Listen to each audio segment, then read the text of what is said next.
Zdravo, deco, i svi ljubitelji zanimljivih priča. Dobrodošli na moj kanal. Moje ime je Alijana i danas ću vam čitati jednu veoma zanimljivu pesmu. Pesmu je napisao Dragan Lukić, a pesma se zove Šta je otac? Molim vas, recite, otac šta je? Da li je otac tata ili sudija za prekršaje? Mene otac stalno ispituje i želi ovo i ono da čuje.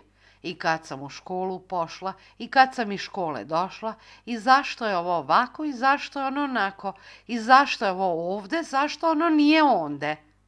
I kako sam smela ovo i kako sam smela ono. I znam li ja da sam već velika i znam li ja da nisam više mala. Znam li ja šta je karakter tvrđi od čelika.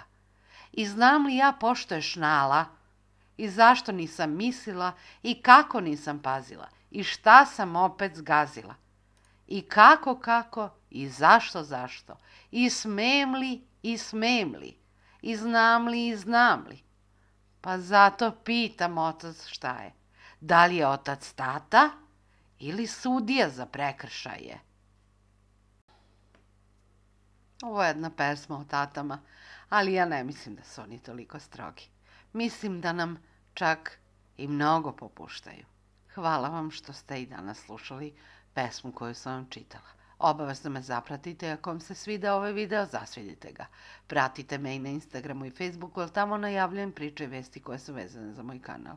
Ako imate neku posebnu želju da vam pročitam neku priču, bajku ili pesmu, slobodno mi pišite na mail adresu dole u opisu videa na Facebook ili Instagram.